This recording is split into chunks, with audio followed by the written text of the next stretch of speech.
Okay, so we're on day 2, and today we're going to be learning about how to find the missing angles of triangles. Some will be on the interior, some will be on the exterior. So right here, it's saying in your notes, second, in any triangle, the sum of the measures of the interior angles is equal to a straight line or 180 degrees. Find the measure of each missing angle. So if you're taking a look at this one right here, we see, so we're on F. We see that we have two angles, 65 and 57, but we're missing one. But we do know that the three angles have to add to give us 180. So if we take these angles right here, we subtract them from 180, we'll find out what the missing one is. So I'm going to take 180. I'm going to subtract 65 degrees from there. I'm going to subtract 57 degrees. And I will see that I end up with 58 degrees. So the missing angle is 58 degrees. That's it. The next one, it looks like I only have one angle, but I do have this one, which is a 90-degree angle. So I can take then 180, and I can subtract the 90 degrees right there. I can also subtract the 40 degrees. When I do that, I end up with 50 degrees. So that means this missing angle right there is 50 degrees. Okay, going on to the next one. Once again, all three angles add to give you 180. So I can take 180 degrees,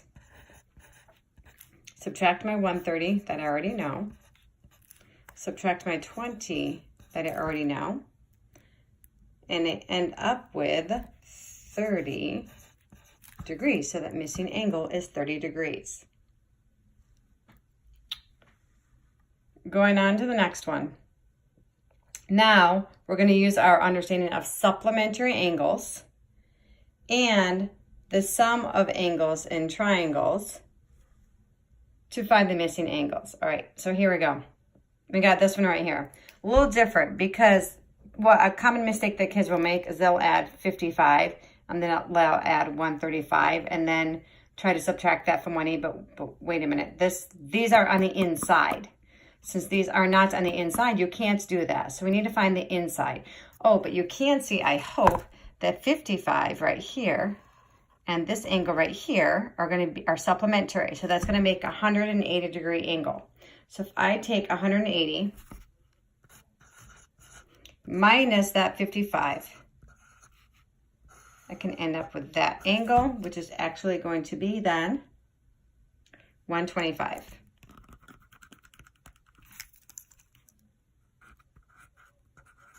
Okay, now I still need to find this one. So to find this one, if I notice right here, you can see the 135 and this one, these also, they make a straight line. So those are supplementary. So I can take 180, subtract that 135, and I end up with 45 degrees. So that means this angle right here is 45. Now I have two interior angles, so then I can find the other missing interior angle.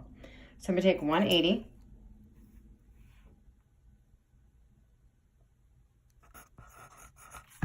subtract 125, subtract my other 45. We end up with 10 degrees. Ooh, that's a small angle. Okay, so we got right here 10 degrees. So those are missing angle. Okay, going on to the next one. Okay, once again, we do have one on the inside. Sweet. So to find the other one on the inside, I can take, notice these make 180 degrees again. So take 180 minus the 155, and I end up with 25 degrees. Okay, so I have two of the interior angles. I can find the other one, right? So I've got 25 and 60. So I've got 180 minus both of my interior, 60, minus 25, and that gives us 95. Okay, here's the deal though. I'm not looking for this one. Look at that one is the question mark, so you're still not done. So I do see that these two make 180 degrees. So I'm going to take 180, take 180, subtract that 95, and I end up with 85 degrees. Oh, that looks like 850. Next to your degree sign does not look like a 0. So that was a little tricky because you're actually looking for the outside angle. So make sure you know where your question mark is, what angle you're trying to find. So that one should be 85 degrees. Okay, now we're going to go on to a little bit more of expanding on what we had done yesterday. So we have this huge shape right here. And we have parallel line here. We have a parallel line here. So A and B are parallel lines. We also have two sets of transversals. We have transversal C and we have transversal D. So we've got a bunch of different transversals there. So I'm going to highlight the parallel lines just so that you can separate those from the transversals. So we have parallel line right there, parallel line right there. Okay. Now we need to find, as you can see, all the missing angles. Okay. We are given a couple of them. We are given this 54. We are given this 119. There is more than one way to go about solving this. So I'm just going to demonstrate the way that I think about it. You do not have to do it this way whatsoever. This is just the way my mind thought, but you can do these in any order. So there's many different orders that you could have done this. So I started, in my mind, I started with the 54. I noticed that the angle 2 right there, that those two are vertical. We learned that yesterday. Or you could say if you do this with tracing paper and you turned it 180 degrees, you would see that would match up right there. That means that angle 2 is 54 degrees. So I'm going to write that over here, 54. Okay. Then I can see that angle 2 and angle 6, they're on this same transversal right here. And if I would take this angle 2 and I could slide it down here, that means it's corresponding. This is also going to be the same angle measure. So that is also 54 degrees. So as you see, I'm not going in order of 1, 2, 3, 4. I'm going in the order that makes sense to me. And then I can see that this angle, angle 6, and I can see angle 8 right there. I could rotate this 180 degrees, or I could simply notice that they're vertical angles, which means this one is also 54 degrees. So I've got angle 8 being 54 degrees. All right, then let's see. Oh, I can notice right down here, angle 8 and angle 7, they form 180 degrees. They are supplementary. So to find this angle 7, I can simply take 180 minus that 54, and I end up with 126. So it means angle 7 is 126 degrees. All right, let's see where else can I go after that. I can notice then, oh, let's see. Then I can go over, oh, to angle 5. So I see the angle 5 and this angle right here, they are supplementary. They make 180 degrees. They make a straight line. So I'm going to take 180 minus the 119 that's given to us, and then I can find angle 5. So 180 minus the 119, and that gives me 61 degrees. So let's see, angle 5, 61. Okay. Where can I go from there? Let's see. I can notice, oh, angle 5 and angle 1. So if I were to draw this with my tracing paper, I could take this, and if you notice, now we have a different transversal we're working with. But I could take this angle 5 and I could slide it right up here, and it would match up with angle 1. So these are corresponding. Therefore, if this is 61, so is this. It would slide right into place there. So that means angle 1 is 61 degrees. And as you see, I'm writing them in the diagram as well as on the answers, because then it's easier for me to keep track of where I am, and also I can find the matching sides a little bit easier. Okay, so let's see. From there, oh, I see right here, I could rotate, if I had my tracing paper, could rotate this around 180 degrees, or I can see that these are vertical angles, Therefore, if angle 1 is 61, angle 4 is 61. Okay. And let's see, from there, I only have one angle left. I have angle 3 that I can see right there.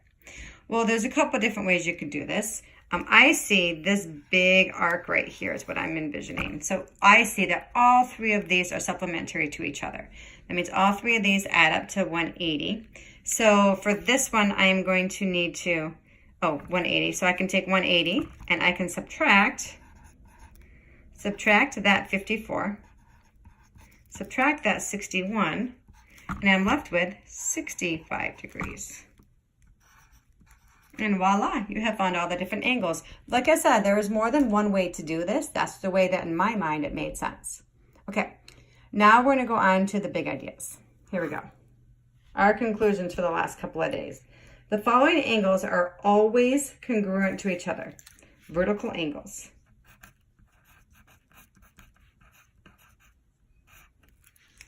Okay, so that means if we have 2 lines going like this angle and this angle right there, those are going to be congruent to each other. That means they're the same measure. We also have corresponding.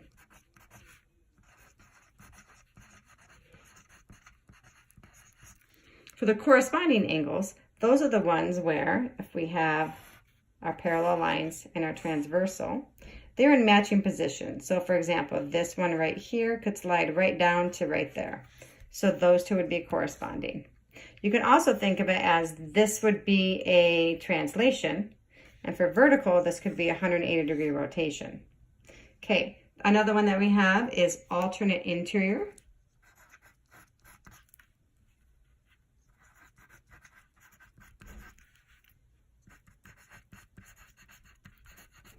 So if we have our parallel lines with a transversal, the alternate interior would be like this one right here and this one right here.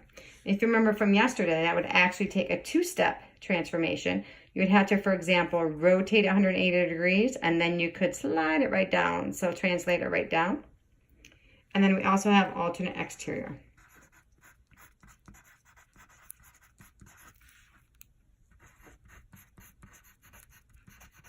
Very similar to what we just did. So we have our parallel lines, we have our transversal, but these were on the outside. And once again, it would take a 2-step transformation. So you'd have to, for example, rotate this 180 degrees, and then you could slide or translate it right down there. So all of these angles, they're all reasons it's showing you that all of these angles are congruent to each other. Then we have the ones that add up to be 180 degrees. 2 for that one, there's only 2. They're supplementary angles.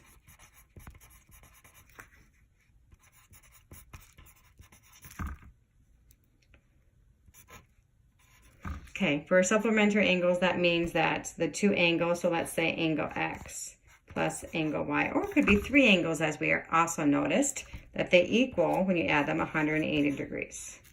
So here's an example of it. If I have this, and then we can have this is my X and this is my Y, and together they add to give you 180. Another one is in the triangle, which we also learned. So for the triangle sums, that means these 3 angles right here are going to add to give you 180. So for example, and this is not drawn at all to scale, we could say that, for example, this is 100 degrees. We could say that this is 30, and we could say that this one is 50. So all of those, 100 plus 30 plus 50, are going to add to give us 180. And that's it. If you didn't understand any part of this, or if I went pretty quickly, please rewind. You can stop, you can pause, but I hope it helps you with your homework.